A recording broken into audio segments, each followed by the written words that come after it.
So up until recently, when the students were sent home for COVID, when the schools were shut down, a lot of parents didn't realize that the social emotional learning was bringing in surveys that the children were taking, and it was driving this program.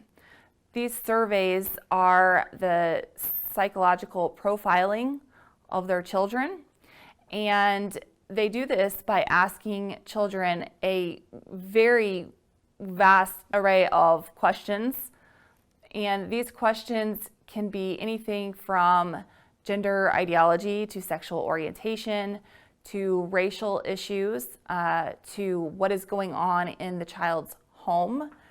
And they're very subjective and broad. So when children take these surveys, they don't necessarily even understand what they're being asked because, of course, they're minor children.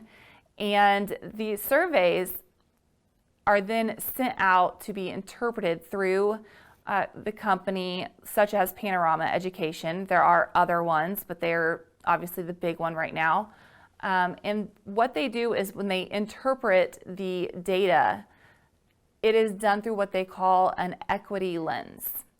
And so what they mean by that is that they are interpreting this data through the viewpoint of someone who believes in the critical race theory ideology.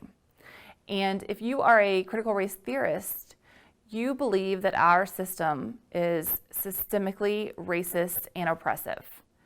And so every situation that you see and that you come across in our country will always come back with some form of oppression that they believe needs fixed. They see this in everything.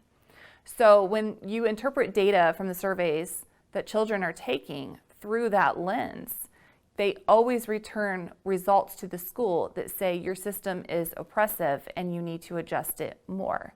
Because a critical race theorist believes that all of the systems in America were founded on racism and oppression and that they all are inequitable, so they must be dismantled. And this is how they are influencing children to believe that, and this is how they are starting that process, is with the schools.